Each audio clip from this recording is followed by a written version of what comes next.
Então, essa é a pergunta que eu gostaria de responder na nossa palestra. Por que ainda não achamos a cura do câncer? E vocês, no final da palestra, eu espero que eu consiga simplificar o conhecimento científico a ponto de que vocês entendam bem e possam multiplicar esse conhecimento. O câncer, até hoje, desde os tempos primórdios, ele sempre simbolizou morte, dor, sofrimento e muitas outras coisas negativas. E talvez de umas 2 décadas para cá, a gente tem tido bons avanços e mudança nesse princípio. Quando você vai ver, o câncer está na imprensa, está em todos os lugares. E por que isso? Porque ele é muito prevalente, a gente fala. O câncer hoje em dia, aqui são os dados do INCA, a estimativa para 2016, que é o que nós temos, vai afetar cerca de 600 mil brasileiros em um ano. Terão câncer, é a estimativa. Um pouco mais da metade vai ser homem, 51%. É importante entender que aqui a gente separa a questão de câncer de pele e não melanoma. Vocês veem que tem quase aproximadamente 170 mil casos de câncer de pele e não melanoma, que é aquele câncer de pele que a gente chama basocelular, o câncer de pele que a gente vê geralmente em áreas expostas ao sol. É muito comum em pessoas que se expuseram muito ao sol durante a vida e que são brancas, nunca usaram protetor solar, e aí, quando chega na certa idade, começa a ter pequenas lesões de pele, vai no dermatologista, ele queima, ele tira, e vai levando, não tem perigo nenhum. Esse é um tipo de câncer, mas veja que é quase que inofensivo. Você faz tratamentos locais, sem maiores complicações, mas ele é um dos mais prevalentes, é um dos que mais acontecem. Representam 170 mil casos por ano. Mas os outros, que esses sim são os complicados, né? São aqueles mais graves, que significa que uma quantidade muito grande de pacientes vivas ou curadas ou sobrevivendo com câncer de mama hoje em dia, né? Esse é um grupo de pacientes muito especial. Veja que aqui a gente tem o segundo lugar, ainda é o colo de útero, que a gente tanto fala de prevenção, da vacina do HPV, de fazer o preventivo, mas mesmo assim, se uma cidade como Curitiba, ou de cerca de 1 milhão de habitantes, a gente vai esperar mais ou menos 240 pacientes novas em 2016, com câncer de colo de útero. Isso tudo para vocês terem uma ideia da magnitude do problema. A gente tem também. Muito obrigado, Cleide. Aí a gente vai tentar entender. Vejam só, vocês têm câncer de próstata no homem, câncer de mama na mulher, tem leucemia, tem linfoma, tem câncer de pele, tem o câncer de pele, aquele que faz um sinal preto, que é o melanoma, né? Você tem vários tipos de câncer diferentes que podem acometer qualquer pessoa. Por que a gente junta doenças tão diferentes? Da pele, do sistema sanguíneo, como a leucemia, um tumor cerebral, um câncer de pulmão. Como que a gente junta tudo isso como se fosse uma doença só? Como se o câncer fosse uma única coisa. Esse é o nosso problema. Essa é a parte da verdade. Nosso corpo é construído de pequenos tijolinhos, que são as células. Cada célula que compõe o nosso corpo, ela é um organismo vivo. Ela nasce de outra célula, ela cresce, faz a função dela, reproduz e ela morre. Nós somos feitos de pequenos organismos que são as células. Essas células elas se agrupam por afinidade, então as células da pele compõem o tecido da pele, as células do coração se juntam e formam o órgão do coração, e assim elas trabalham em sintonia.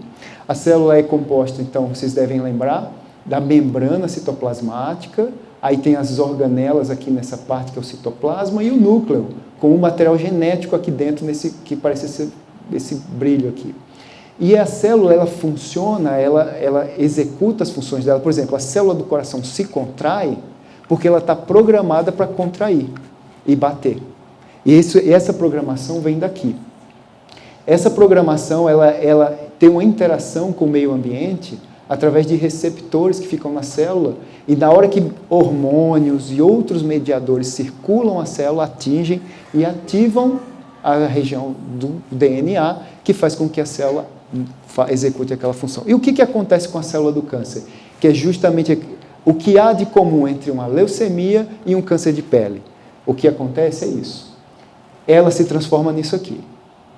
A célula do câncer, ela tem essa característica. Não importa se é de pele, se é leucemia, se é um tumor do cérebro, se é um tumor de pulmão.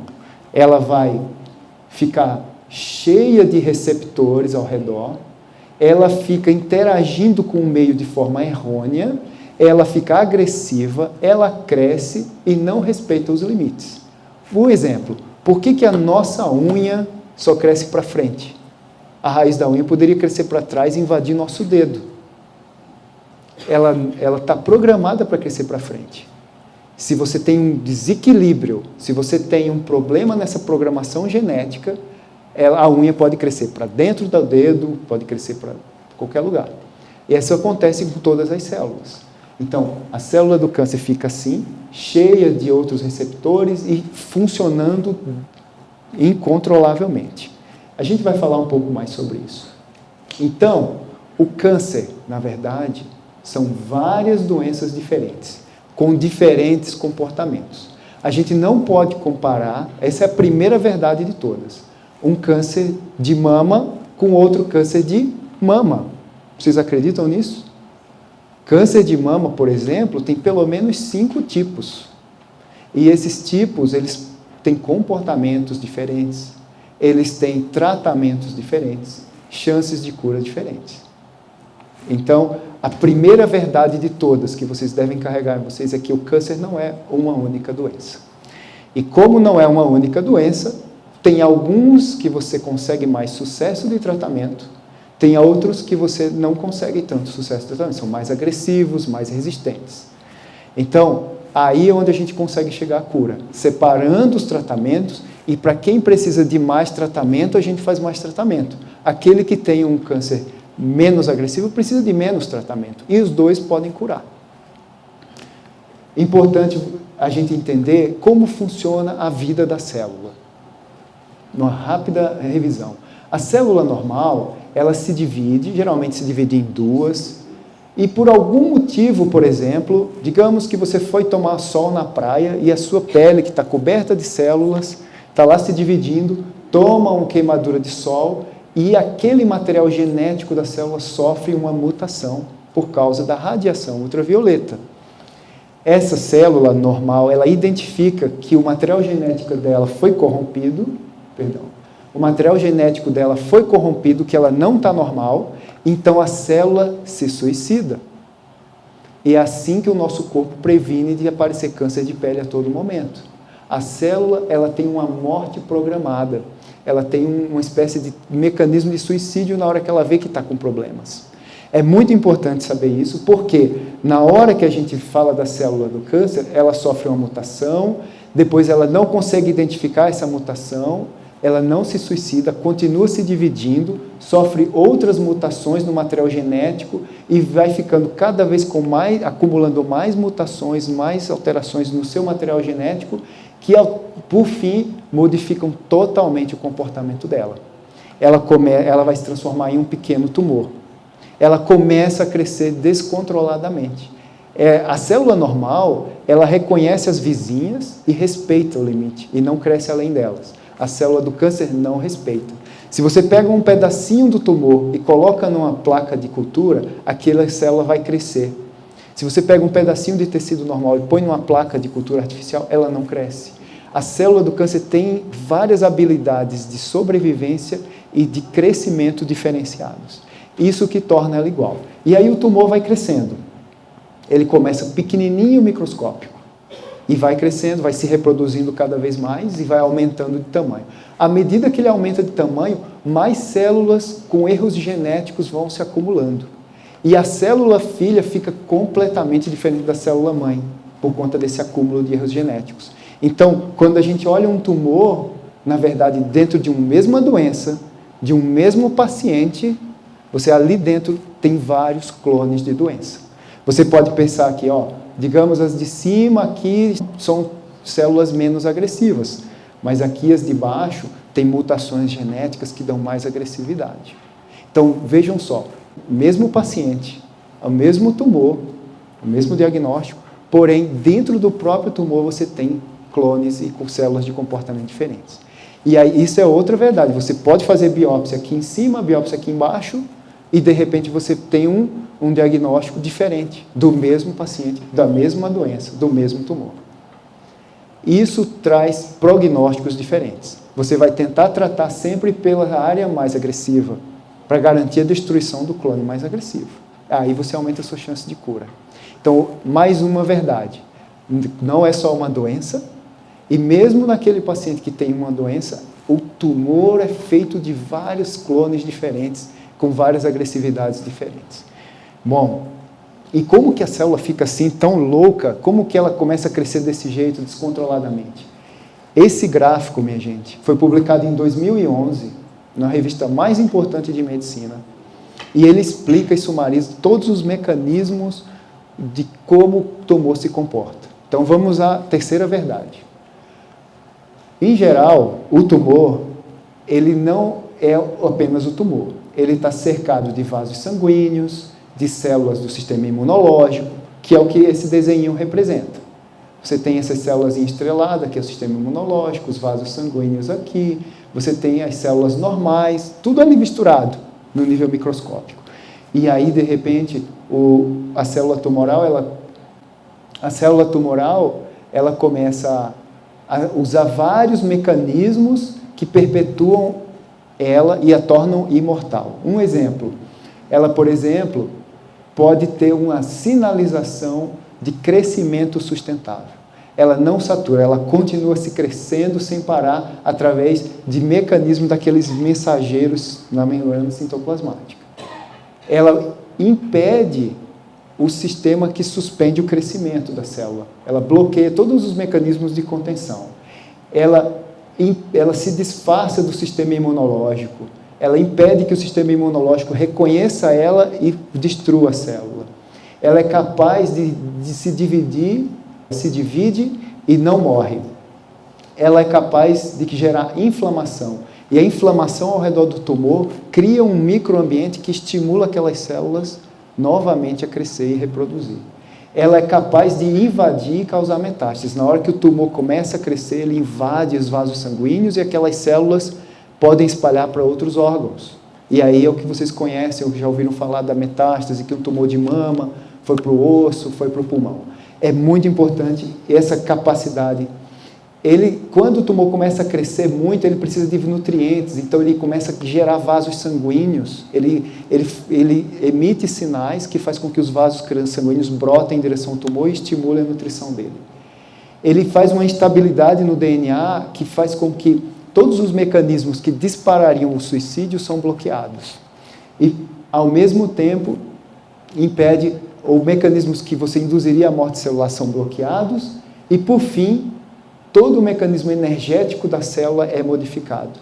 Ela se alimenta de qualquer coisa, principalmente de glicose. Mas mesmo que se você tirar a glicose, ela está se alimentando sem oxigênio ou com outros nutrientes. Ela se torna imortal e superpotente. Ela vira uma supercélula. Muito bem. E aí, diante dessa tamanha monstruosidade, que é aquela célulazinha que vai se transformando em vários monstrozinhos, formando um tumor, como que a gente consegue curar uma situação dessa? Bom, para a gente destruir a célula com câncer, a gente precisa, ao mesmo tempo, bloquear todos aqueles mecanismos de sobrevivência em todas as células ao mesmo tempo. A gente precisa ativar os mecanismos que induzem a morte celular. A gente tem que fazer com que ela pare de se produzir e fazer com que aquelas que estão lá morram. E, por fim, a gente tem que superar as barreiras de resistência e os escudos de defesa da célula cancerosa e do microambiente tumoral. Isso significa o quê? A gente tem que estimular o sistema imunológico a reconhecer ela, porque ela fica disfarçada. As nossas células de defesa passam pelo tumor e não reconhecem, não são capazes de destruí-lo. E, ao mesmo tempo, o microambiente tumoral, os vasos sanguíneos, o processo inflamatório. A gente tem que atuar em todas as áreas para daí a gente conseguir bloquear. Por quê? Aquela célula monstro, ela está com todos aqueles mecanismos ativos. Se você bloquear só um, ela vai continuar sobrevivendo por causa dos outros. Então, a gente precisa bloquear, idealmente, todos eles. E a gente também tem que considerar as características do paciente. Seria ótimo, digamos que eu tenho a cirurgia, eu tenho rádio, eu tenho quimioterapia que consegue fazer tudo isso aí. Mas se o paciente não aguentar a quimioterapia, eu não consigo destruir o tumor sem matar o paciente. Então a gente também, nesse contexto todo, tem o fator da pessoa, para poder saber se ela consegue suportar aquela intensidade de tratamento necessária para combater aquelas células todas. Muito bem. E como que a gente cura? Esse é um gráfico meu, e eu quero compartilhar com vocês. Aqui não tem esquema de quimioterapia, não tem radioterapia, aqui não tem esquemas de cirurgia, mas aqui tem a essência da cura para o paciente. E aqui nós temos, o que nós vamos precisar? Primeiro, conhecimento científico.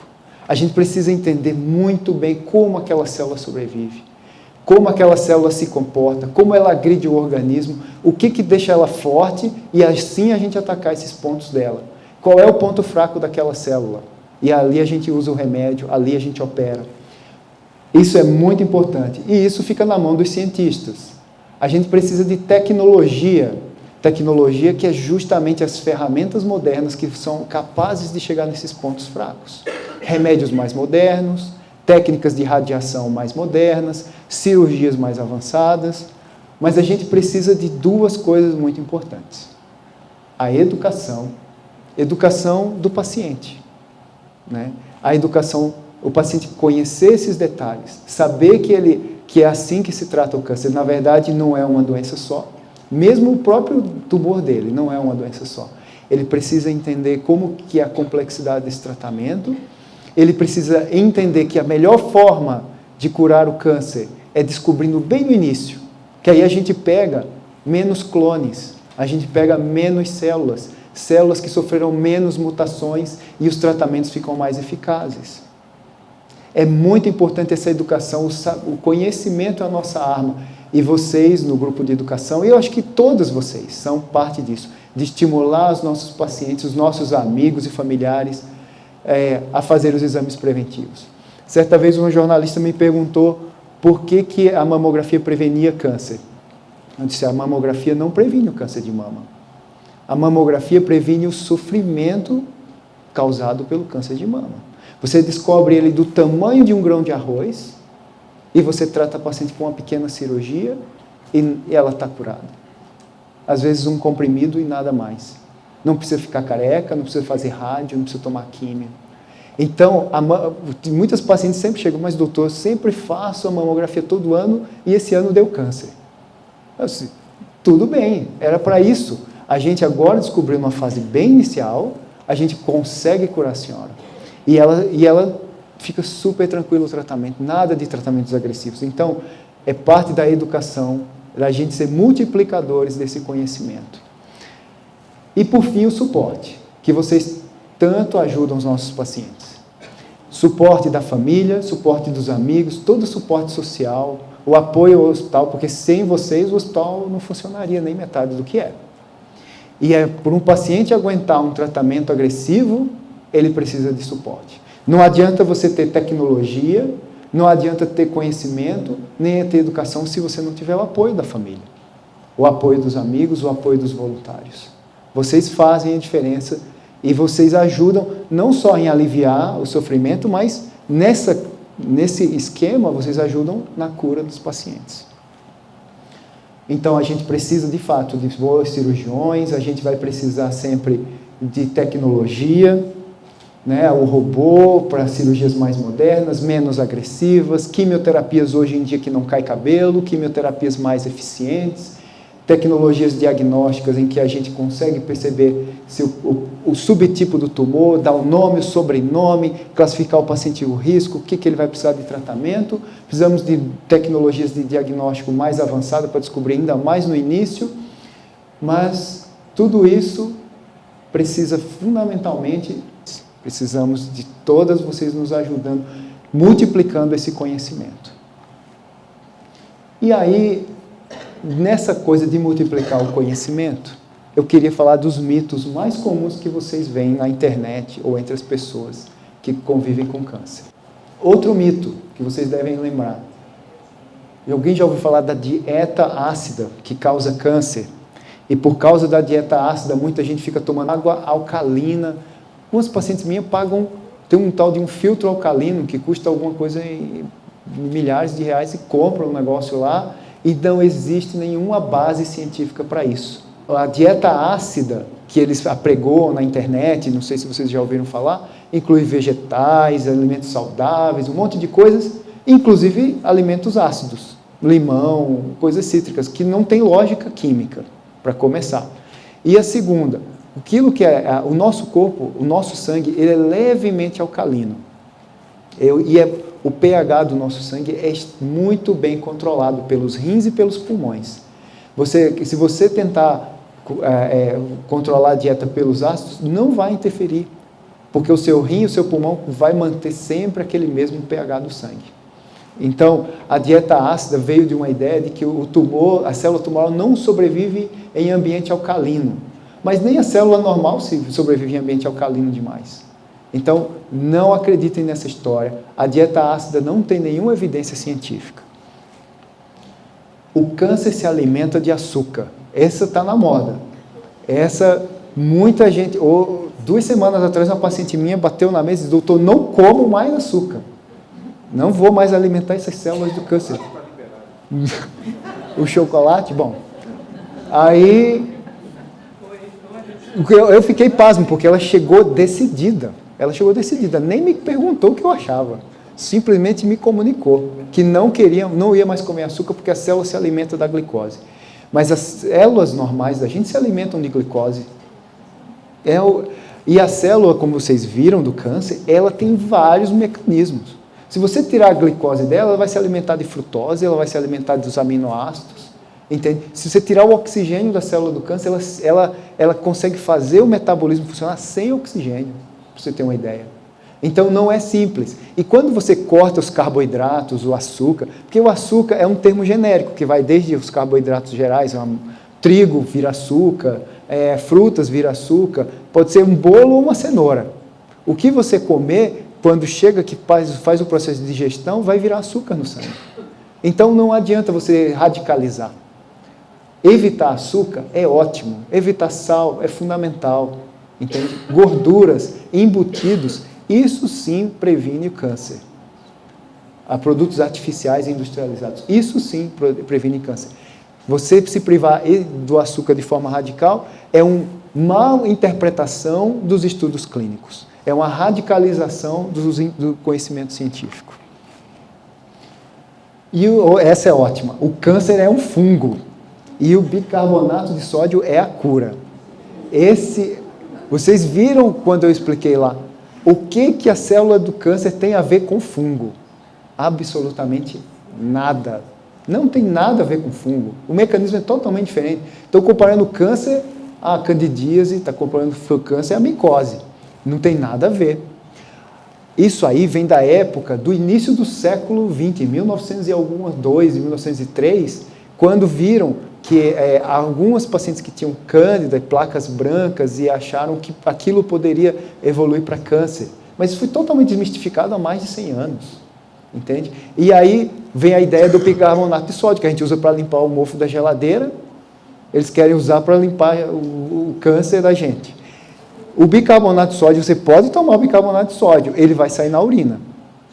Ele não vai tratar câncer. Entende? É um mito e não tem nenhum fundamento. E se você tomar muito bicarbonato, você vai ter problemas depois, vai ficar com o sangue muito alcalino, vai passar mal, e o seu rim vai se sobrecarregar para eliminar todo esse bicarbonato. Então, isso é a maior falácia, não existe evidência científica nada disso. Isso é muito importante. Existe uma cura milagrosa para o câncer. Quantas vezes a gente ouve falar de produtos naturais, de algum produto ou outro, às vezes sintético, de que realmente é a cura do câncer? Não é bem assim. Muito dificilmente, um único produto, por mais eficaz que ele seja, ele vai conseguir fazer toda aquela ação contra a célula do câncer. Uma única droga, uma única molécula. Jamais. É muito complexo para que uma única coisa, e ainda mais em células diferentes, em tumores diferentes, e às vezes, dentro daquele mesmo tumor, vários clones diferentes. Não é simples, não existe cura milagrosa. Existe tratamento multidisciplinar. A gente tem que integrar vários tratamentos para daí conseguir bloquear todos aqueles mecanismos da célula e curar o paciente. Não é tomando chá de graviola, babosa. Vocês lembram, já teve épocas de babosa, já teve épocas do cartilagem do tubarão, já teve épocas do cogumelo do sol. Nada disso cura o câncer. Muito cuidado, porque algumas pessoas deixam o tratamento tradicional. Vocês lembram dessa foto aí? Isso aí foi um dos casos que, ano passado, no Brasil, foi mais emblemáticos. Não existe na história da humanidade um fenômeno como o que aconteceu no Brasil. Por conta do desespero das pessoas e de uma falha de interpretação da realidade, dos dados científicos, associado a uma série de teorias de conspiração, achou-se que a fosfetanolamina deveria ser tomada por pacientes que não tinham mais tratamento pela medicina padrão. Ok, mas não havia nenhuma evidência concreta. Muitas pessoas defendiam a fosfetanolamina de forma tão radical que não ouviam as evidências. E as evidências que eles demonstravam eram evidências de ratinho. Evidências muito iniciais. E nem o controle de qualidade da fosfetanolamina produzida lá no Hospício de São Carlos era garantido. A gente tinha o problema, por exemplo, aí apresentado no primeira análise que fizeram da fosfetanolamina, o comprimido só tinha 32% do que deveria ter. Então não havia nem controle de qualidade. A gente sabe que para um medicamento chegar na farmácia, para a gente usar para o paciente, esse medicamento passa por uma série de etapas. Não adianta curar o ratinho. Ele tem que chegar e ser comparado ao tratamento que já existe em seres humanos e provar de forma cega. Quando a gente fala estudo cego, o médico não sabe que remédio que está dando para o paciente. É um estudo clínico, controlado, auditado, fiscalizado, para garantir que não exista desvios ou más práticas. Isso jamais foi feito. Agora a fosfetanolamina está sendo avaliada. Eu gostaria muito que a fosfetanolamina funcionasse. Se ela funcionar para um câncer, uma doença, para mim já está de bom tamanho. Agora, do jeito que foi apregoado, que para qualquer tipo de câncer, e o principal, o pessoal associava isso com uma ideia de que a indústria farmacêutica está escondendo isso. Tinha uma teoria de conspiratória, que existia a cura, e por interesses financeiros, eles não deixavam apresentar, porque não podia patentear, porque é muito barato. Isso tem vários problemas. Primeiro, a indústria farmacêutica pode patentear, ela só muda um pouquinho a molécula, muda a embalagem, coloca um esquema diferente e já patenteia e já ganha muito dinheiro, com a mesma molécula tradicional. Então, eles são muito espertos para ganhar dinheiro. Isso aí, a indústria farmacêutica, ela poderia, se funcionasse. O problema é que a gente quer tanto que acredite, que mesmo que se o estudo clínico vier negativo, eu acredito, vai sair acho que esse ano os estudos. Se os estudos clínicos vierem negativos, ou seja, que não funciona, muitas pessoas vão dizer que o problema foi o estudo clínico. E que o remédio continua funcionando, mas faz parte da teoria de conspiração. Então, olha, mesmo os executivos da indústria farmacêutica, os presidentes dos Estados Unidos, todos têm câncer.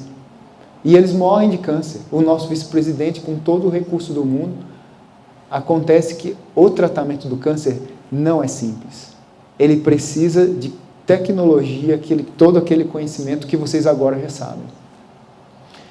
Então, não existe teoria conspiratória da indústria farmacêutica. Bom, o tratamento do câncer mata mais do que cura. Isso é uma mentira deslavada. Se você trata bem o paciente num centro de referência com profissionais treinados, a nossa capacidade de cura é muito maior do que a capacidade de risco do paciente. Se eu tiver câncer, eu vou procurar um médico. Com certeza é melhor do que eu ficar em casa. Isso aí não tem dúvida. A chance de você ficar curado, sobreviver, é no tratamento adequado. Ficar em casa, a chance é muito pior. Vale o exemplo de alguns casos. Por exemplo, o câncer os cânceres das leucemias, por exemplo, no começo do século XX, matava todo mundo. Hoje em dia, você faz tratamentos agressivos com transplante de medula óssea, que é uma quimioterapia super poderosa, que destrói a medula óssea do paciente e depois ele se recupera. Raramente alguém morre de transplante de medula óssea. Existe o risco, mas com certeza nós curamos muito mais do que pomos a vida do paciente em risco. Falta mais duas. A outra é a medicina que não avançou na luta contra o câncer. Claro que avançou. Né? Hoje em dia nós temos tecnologia que dá conforto, a gente trata o paciente sem internar, sem falar nas taxas de cura. Um exemplo, câncer de testículo no homem. Vocês devem ter ouvido falar de um ciclista francês muito famoso, o Louis Armstrong.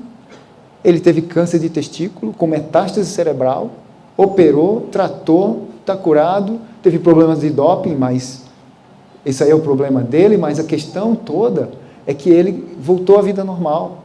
E hoje em dia nós temos vários exemplos. Temos exemplos tristes, mas temos muitos exemplos de sucesso. Hoje em dia, o paciente, primeiro, não sofre tanto no tratamento, ainda é doloroso, mas sofre muito menos. E segundo, a gente consegue curar muito mais. E esse, por fim, que os tubarões não têm câncer. Esse aí, nos anos 90, tinha uma história de cartilagem de tubarão, porque o extrato de tubarão, porque o tubarão não teria câncer, então o segredo da cura do câncer estava no tubarão. É verdade. Não sei se algum de vocês já ouviu falar isso. E a grande verdade é que os tubarões têm câncer. Simples assim. Bom, minha gente, a última verdade, depois de tantos mitos, é o seguinte: a medicina é feita de verdades passageiras e parciais. A complexidade do fenômeno biológico é muito grande. Por mais que a gente estude e avance, a gente consegue ver uma pequena parte daquele mecanismo biológico, que é tão redundante, às vezes tem vários caminhos para chegar no mesmo destino. A gente vê um caminho, aí você bloqueia aquele caminho achando que vai curar, mas a célula vai pelos atalhos. Então, a gente só consegue ver parte e momentaneamente. Hoje em dia, às vezes, não temos a tecnologia. Daqui a 10 anos vamos ter uma tecnologia melhor e a gente vai conseguir ver o todo. E, por fim, essa verdade que é, às vezes, passageira e parcial, ela é muitas vezes distorcida. Distorcida pela imprensa, distorcida por má interpretação, por outros interesses. Então, aí o segredo é você sempre manter a referência em centros, digamos, bem preparados. Quando vocês vão procurar algum assunto na internet, ou alguém lhe pergunta no corredor, eu gostaria de ler sobre alguma coisa na internet, põe lá no Google, câncer de mama, quando aparece aquele monte de coisa, não clique no primeiro. Veja quem está escrevendo aquilo ali. Se é um órgão de referência, se é uma pessoa gabaritada. Muitas vezes as pessoas escrevem um monte de bobagem na internet e só alimenta o problema. E as redes sociais hoje em dia é um problema muito grave. Muito grave. Então, vocês podem ajudar a bloquear esses mitos, essas fofocas, e ajudar os pacientes a se curarem melhor e de verdade.